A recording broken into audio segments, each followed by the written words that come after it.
And welcome to HBCU Biz on Fire. That's right, HBCU Biz on Fire, where we have conversations. That's right, conversation. No, we don't interview.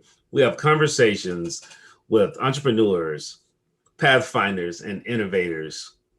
And they just so happen to have graduated from HBCUs. And it's not just not so happen, but hey, we'll talk about that later in a different form. Today I'm excited about our guest, Marc Davenport, a gentleman that I've recently met, and just, I mean, he's a dynamic guy, and so as we're going through and sharing about his journey and learning about his journey, I really want you to just dial in and listen to some of the key things that he'll be able to help you with, because the purpose of this conversation is to help you see one thing that will help you say, I can do this. Hey, I can grow to my next level. That's all you need.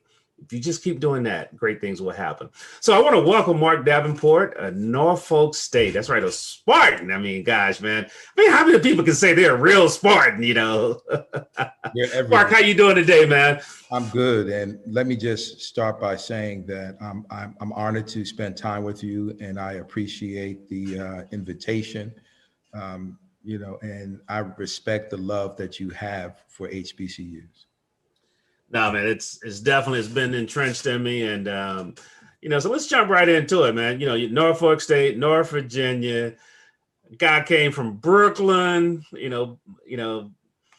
coming down to Norfolk. Even though Norfolk is a southern city, I know what you said when you first came down, but share that experience when you first came on campus and knew, hey, I'm a student here. What was that experience like? It was a culture shock. Both my parents are from Virginia. So I used to go down south a couple of times. I've been down south a few times, but I was always in the country in Gloucester, Virginia, which is probably about an hour, maybe 90 minutes from the Norfolk State campus. And I remember when I first came on the yard, I know this sounds crazy, but people would walk down the street and speak to me, and I would stop and roll my eyes at them. And I didn't like it. I'm like, why are you speaking to me, right? And the second or third day I was in Norfolk, a bunch of guys who I became great friends with later, walked by and they spoke to me, and I just rolled my eyes and kept on going. And one turned around, a fellow named Jack turned around and said, "What's the matter, Stick? You can't speak?" And I lost it, right? I'm like, I have a man question why I'm not speaking to him. So I'm getting ready to get into a fight with 5 people because I didn't speak back. And a buddy of mine that I had met who had been down there for a minute walked over to them and said, "Look, he just came from Brooklyn. He doesn't know any better." And he said, "Dav, my friends call me Dav." He said, "Dav, you're in the South. When someone speaks to you, you have to speak back." So that was my first eye-opening experience on the campus of Norfolk State University. You bring up an interesting point there, that because a lot of times people say there's no diversity on HBCU campus, just because we all have the same melatonin or different shades of the same, color. But talk about that, man. I mean, that diversity, and I know when you talked about New York, I'm thinking about a guy that, he was my graffiti artist when I ran for class president, spray painted my sheets, but it was graffiti art, and he was from New York. And I'm trying to remember his name, but talk about that diversity and how that helped you grow. I mean, because you had to grow right there. I mean, immediately you grew through that interaction. The most impactful decision I ever made in my life was attending Norfolk State. Wow. So I'm a project kid, right? I grew up in the projects downtown Brooklyn, and I graduated from a high school, Fort Hamilton, that was probably 85% white. And I remember my sophomore year in high school, we had race riots, and there were only probably about 30 people, Black people, in my graduating class of a high school with about 5,000 or 6,000 students. So I went from basically an all-white high school to an all-Black HBCU. And I knew one person growing up that had a car. His name was Larry Dunn. He had a 72 Chevy Nova. And when I arrived on the campus of Norfolk State, there was a student parking lot in front of the Twin Towers. And the parking lot was full of cars, and they were nice cars. And as I got to know people and to make friends, I met people that grew up in houses.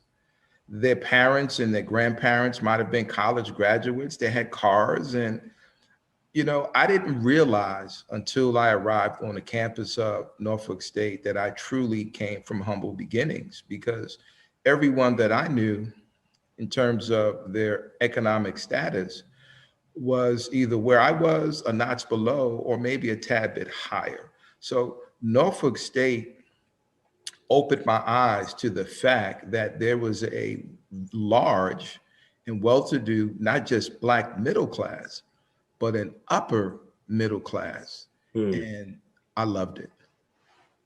And that was a great thing about it. And, when you're in the Twin Towers, and every campus has that dorm, that iconic dorm. Ours was the freshman complex, Jones and Bowley Hall. And, you were, it brought you together with folks from backgrounds. I was a country boy from Mississippi, and one of my roommates was, from Chicago. So very diverse backgrounds. 100%. And, as you think about that, but talk about, as you dive in and you begin to walk through this journey at Norfolk State, talk about one of those professors that just really still sticks with you in your heart, and just did something to help you be a better man and a better person. Well, the dean of the Norfolk State Business School was Mr. Sanford Perkins. He taught accounting. And there was a professor that I took my business law classes with named Professor Wayman Parson. And Dean Perkins, Dr. Perkins, became a surrogate grandfather to me. He saw something in me, and he used to talk to me about opportunities that were available to someone like me that weren't available to someone like him when he was my age. And I always had a love and affinity for numbers, but what Dr. Perkins taught me, he taught me that numbers are important because they show you how money is made. And he also told me something that I've been teaching my clients ever since, which is, if you don't understand your numbers, you can never possibly understand business. So Professor Perkins was the first role model I ever had really in business. He taught you one of the core principles, because everything is ran by numbers. Bottom line, we're in the midst of a pandemic as we do this interview, and that's all you're hearing are numbers, whether good or bad, no matter what side you're on, it's about numbers. And so when you think about it, he taught you that core principle. And I always say that principles are few and processes are many. But if you understand those core principles, you can apply them to different processes, different industries. And I think that's something that's real key. But when you talk about Mr. Perkins, and you think about that interaction, how did that cause your mind to expand? Because you talked about this kid coming from the projects in Brooklyn to a country city school. Yes, because Norfolk State is in the town of Norfolk, but it is a small southern city. Okay, so need we say anymore? But with that said, how did that cause your mind to grow, these kind of interactions? Well, people of my generation, baby boomers, we were taught and raised to go to school, get an education, and get a job, put in your time, retire with benefits and a watch. And what Professor Perkins made me realize was I had other options. And one of those options would be to think about a business, think about building a business, understanding that if you can build a business, you can develop you can achieve freedom, you can achieve financial independence, and you could pave a way for future generations, but you have to understand numbers. And so Professor Parsons owned a restaurant on Granby Street in Norfolk, and he taught business law 1 and 2. And I would sit in the front row of the class, and after class, he would teach me the restaurant game, right? And I was curious about it. So the first business that I was really taught anything about was a restaurant business. And he took an interest in me because, you know, most people that have known me for the last 40 odd years from college will tell you I've always been a pretty serious guy. And I looked at Professor Perkins and I looked at my business law professor. One was an academic, the other one was an academic, but also an entrepreneur.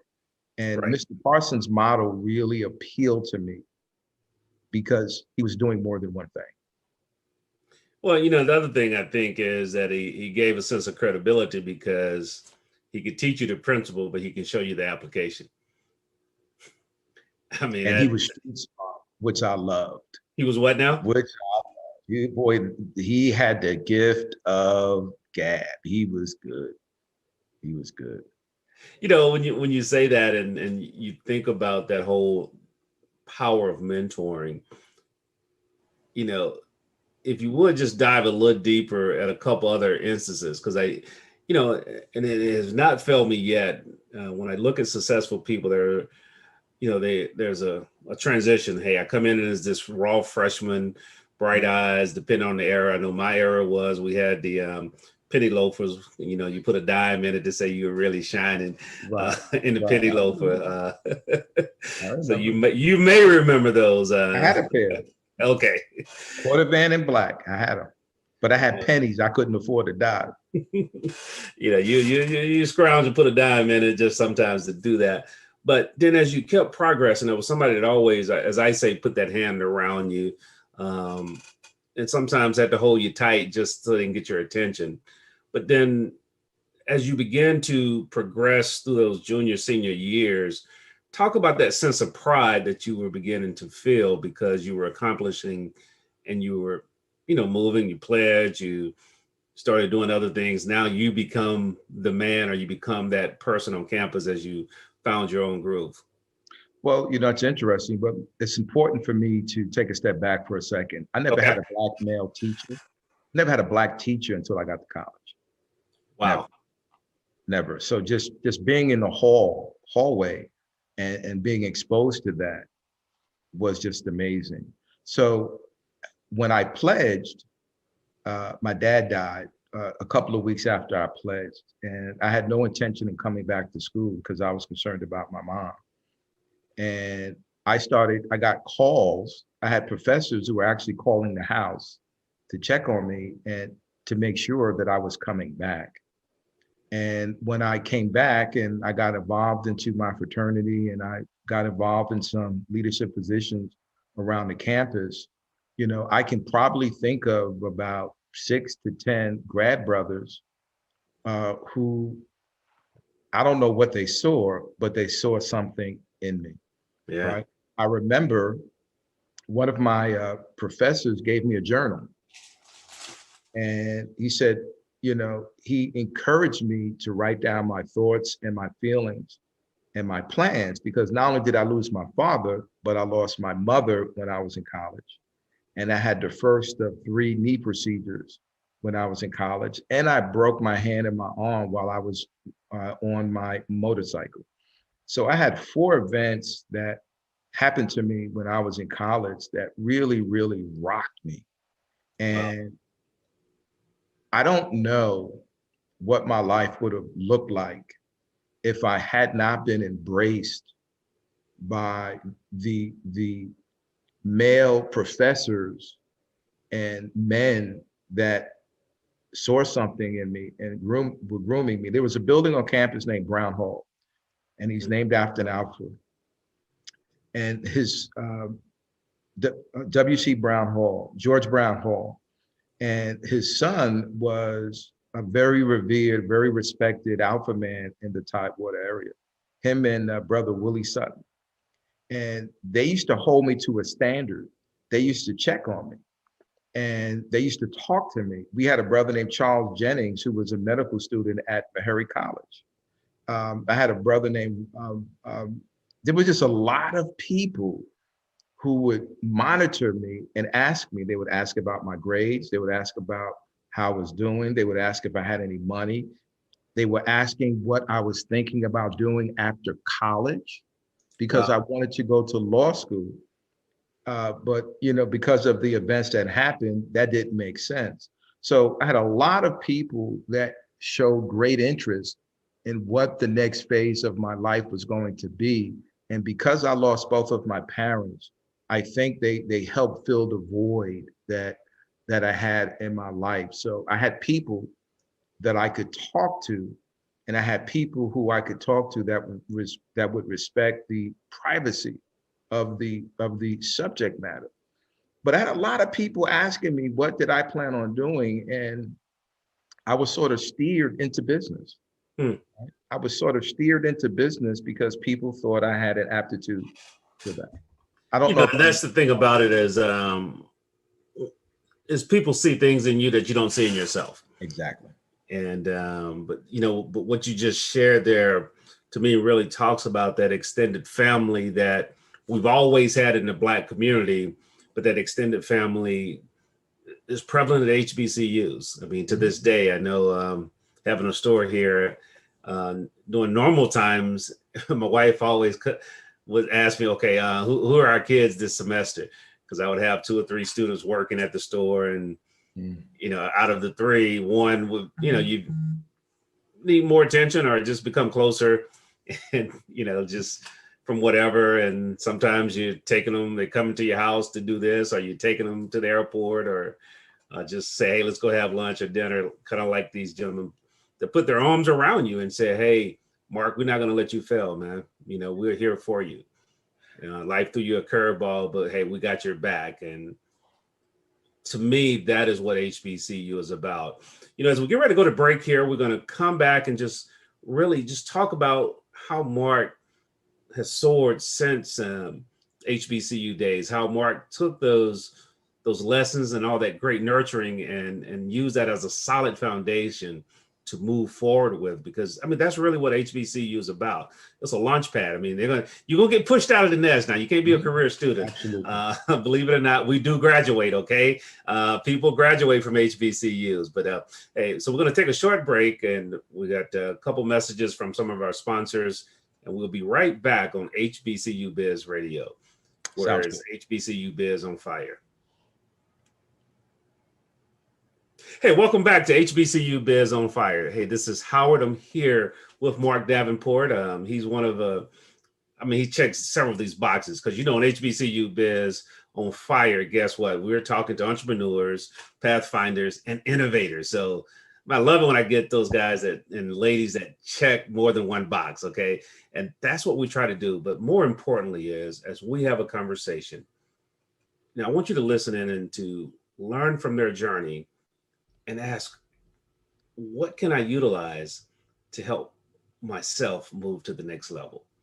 And then as I reach back, help others grow to their next level. So that's what we're going to talk about. So Mark, let's jump right into, hey man, you graduated, unfortunately you didn't have your parents there with you, but you probably had a whole other family now that done adopted you as their kids or their brothers and sisters. And just talk about that graduation date and what was in your mind when you were headed out of Norfolk State.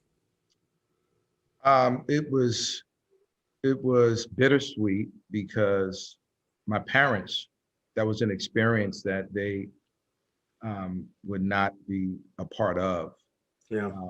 And I was ready to go back to New York. I was ready to start my career, and I wanted to make sure whatever it is, whatever decisions and choices that I made, they would be proud of me. And I think that was very, very important. I was a little was a little disappointed because I couldn't follow my brother's footsteps and go to law school. And my oldest brother, who was my hero, I mean, he was just a larger than life character on many levels. And he had a very successful career as a commodities trader on the street. And so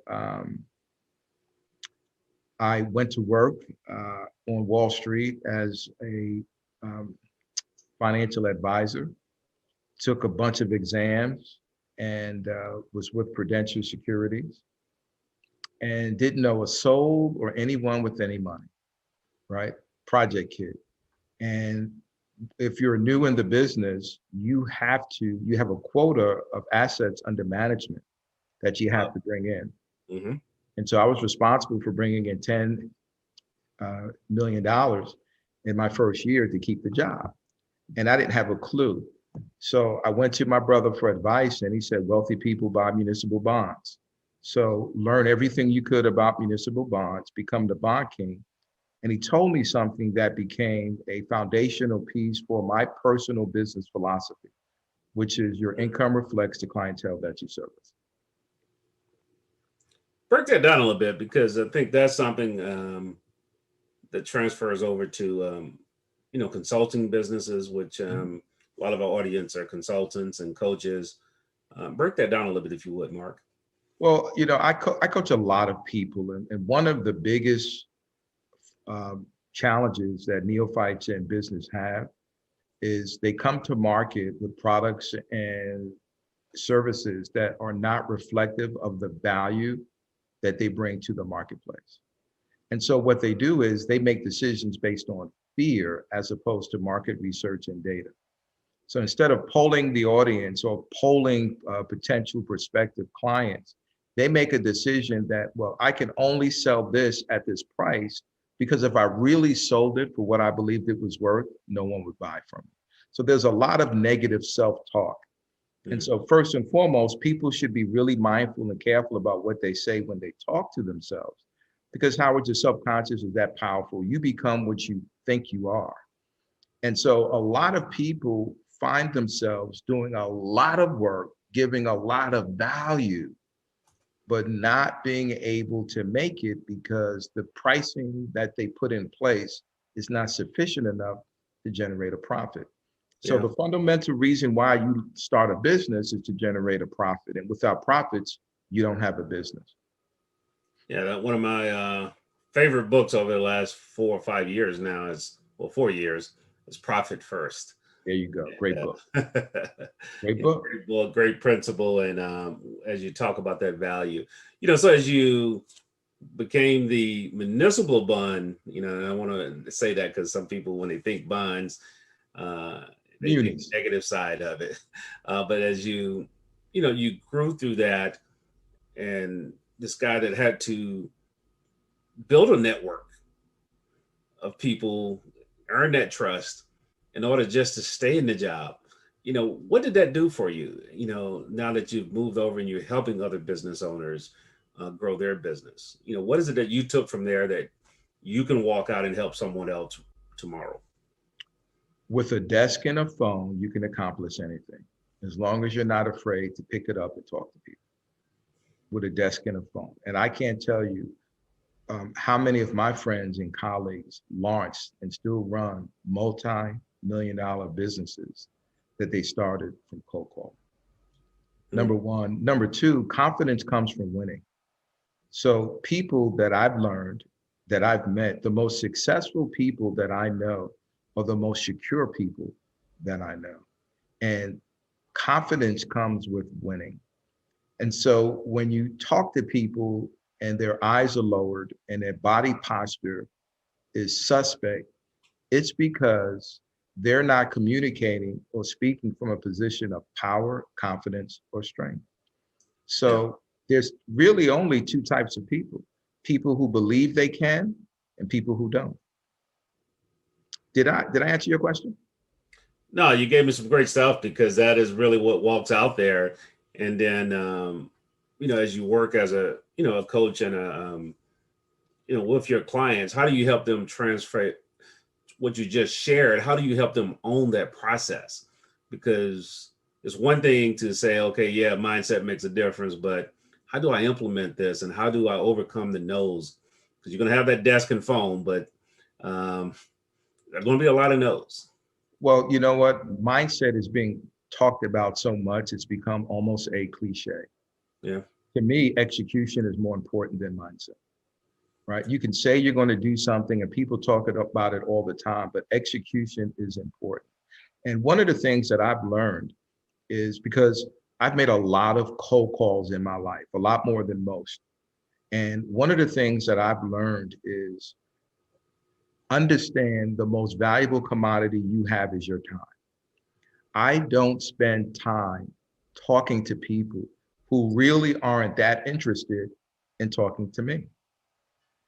And so when you become a master salesperson, when you become proficient, you learn how to ask questions, the type of questions that convey information that you need to determine whether or not this person has a budget that can afford you, whether or not this person has a real business, whether or not a person is just kicking tires or he's ready to buy, whether or not you've got a person who can actually say yes.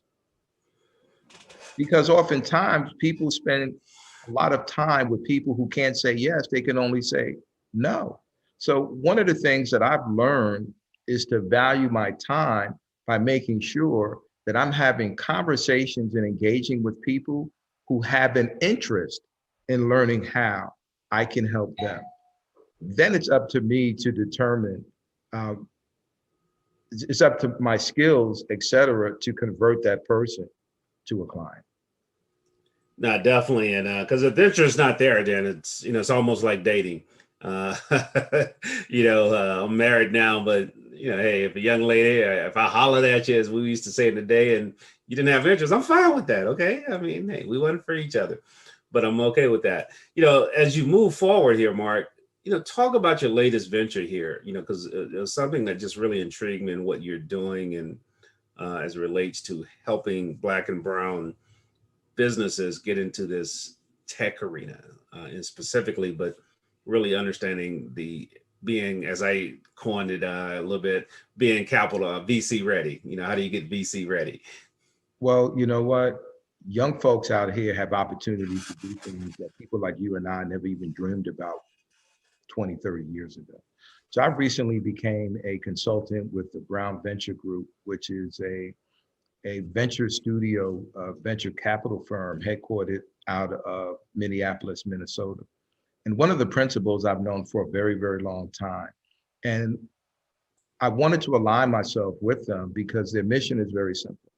Their mission is to support brown founders, men and women of color who are doing and creating interesting things in the tech space.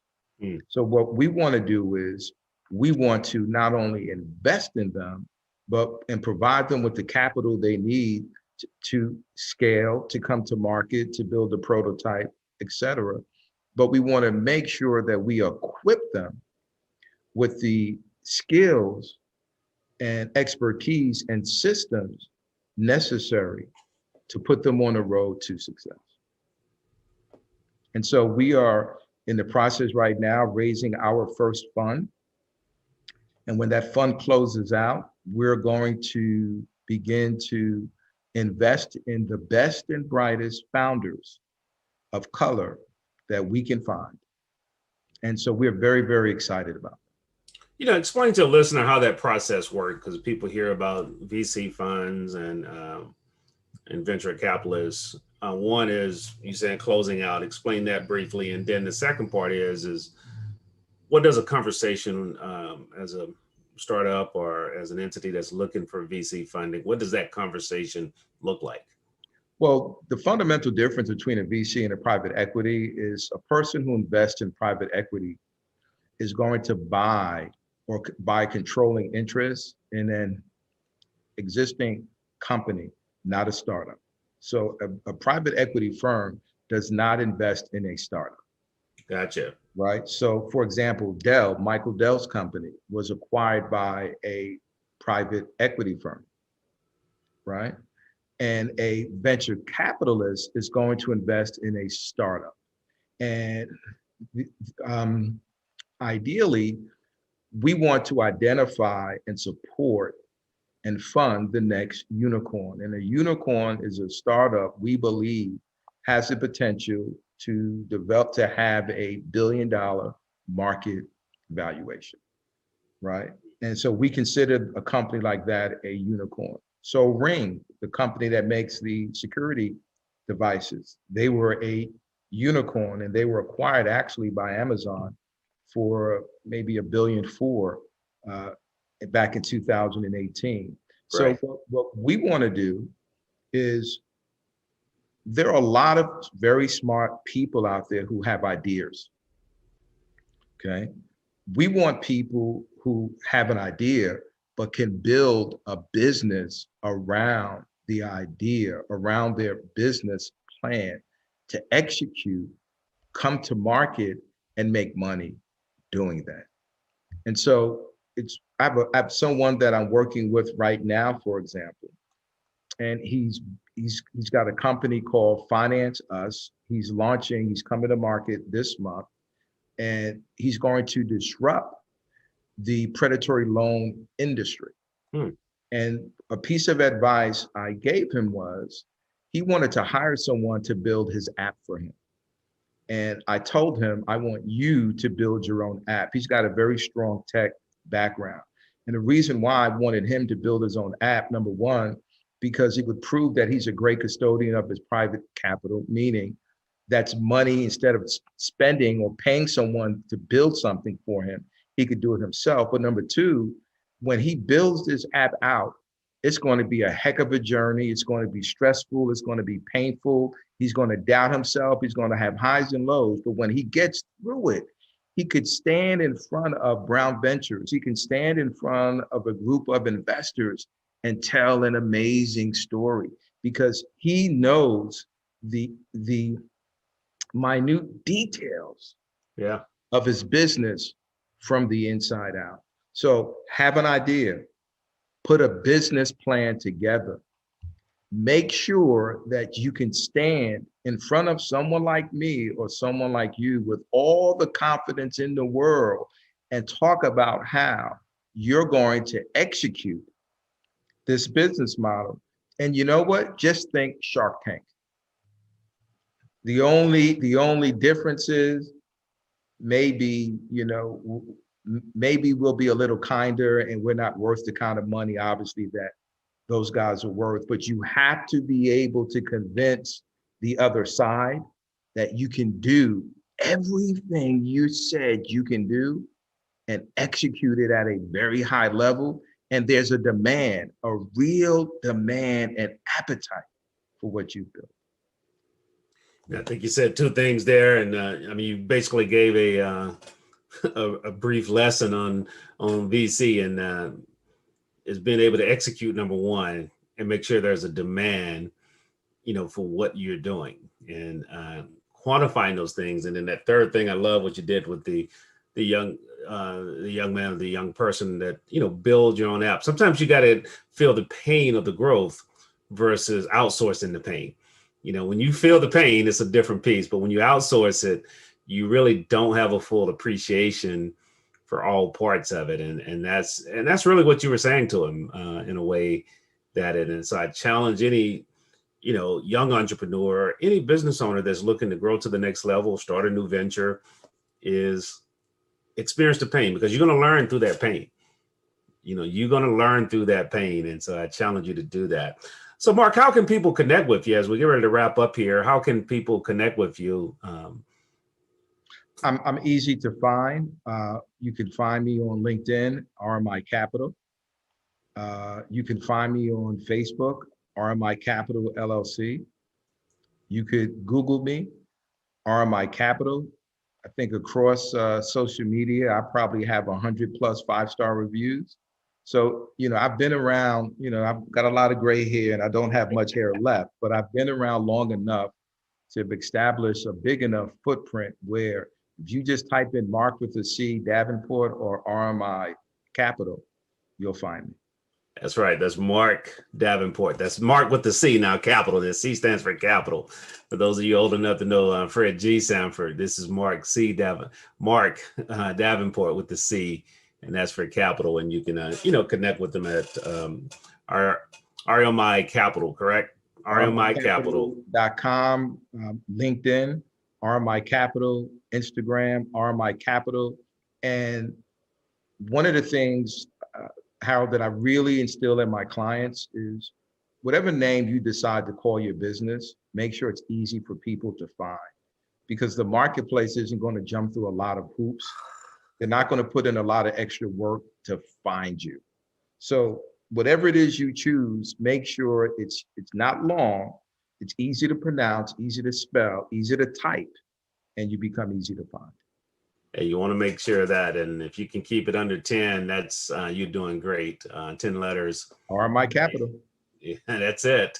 And so Marc has done that. So Marc, thanks again for coming on HBCU Biz on Fire. We appreciate all these nuggets you've dropped, man. I got to clean up the floor here when we get off, because there's stuff all over the place that I've gotten. But hopefully, you as a listener, you're walking away saying, hey, I too can do this. I too can make a difference, but then also realizing, hey, I could use a little help. And, Marc is one of those individuals you can reach out to, and he coach business owners, help business owners grow to their next level. And so I challenge you to connect with him. And so as you get this episode, if you loved it, share it, because we always say, caring is sharing. So you want to share with those friends, and it's a lot better to build together. Hey, Marc, thanks a lot again. And if you didn't notice, we are frat brothers. So, but didn't know each other until we started this whole venture of HBCU Biz on Fire. So I'm glad to have connected with you. Look forward to some of the great things that we're going to do together. And I challenge you as a HBCU business owner and as a business owner, remember, be the best you. Because if you try to be anybody else, you can only be second best. And the world pay for the pathfinders and the different makers. And that's what you are today. So thanks again. We'll see you on the next episode of HBCU Biz on Fire. Thank you, Fred. Appreciate you. Have a great weekend. All right. Take care, everyone.